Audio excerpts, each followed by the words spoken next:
I'm going to tell you the story of Lazy Jack by Tony Ross.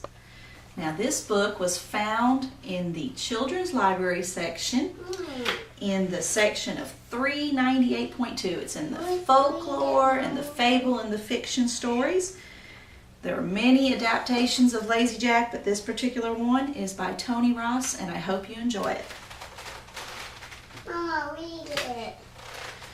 There was a sad princess who sat in her castle window. That poor princess, she never laughed. Her mom and dad didn't think anybody could ever make her smile.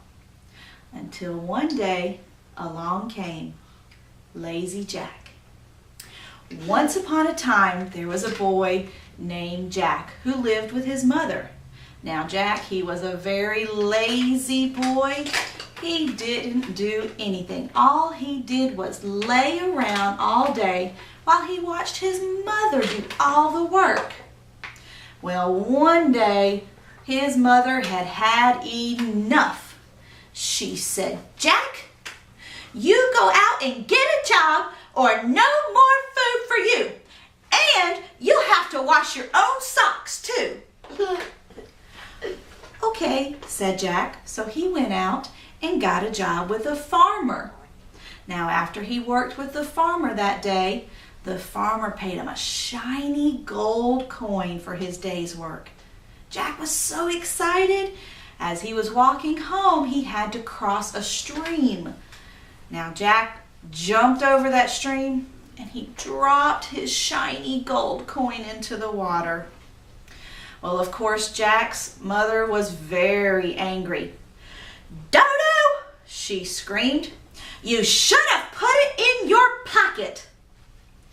"Okay," said Jack, "next time I will." Well, the next day, Jack went to work for a cow keeper.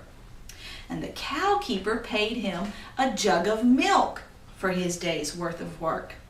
Well, remembering what his mother said, Jack poured that milk into his pocket. Well, when he got home, "Nincompoop," his mother screamed. "You should have carried it on your head."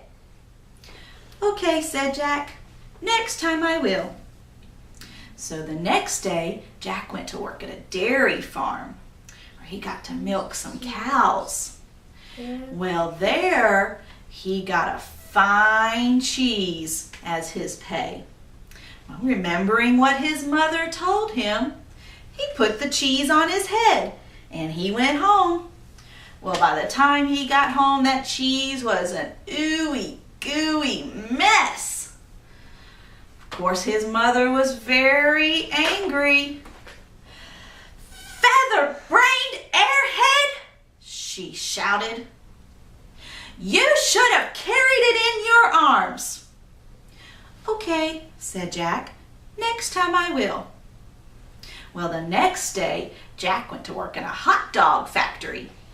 And at the end of the day, Jack was given a cat to take home as his pay. So remembering his mother's advice, he picked up that cat to carry it home. Well, this was a nasty cat who didn't like to be picked up at all. Poor Jack, by the time he got home, he had scratches all over his arms and on his face. Of course, his mother was angry. "Bubble-headed flea brain," she screeched at him. "You should have carried it behind you on a leash." "Okay," said Jack, "next time I will." Well, the next day, Jack went to work at a bakery where they made delicious cakes. And at the end of the day, Jack was given this delicious, beautiful cake to take home. Well, remembering his mother's advice, Jack tied a rope around the cake and drug it behind him as he went home. Oh, Jack. "Nit-witted pinhead," his mother hollered.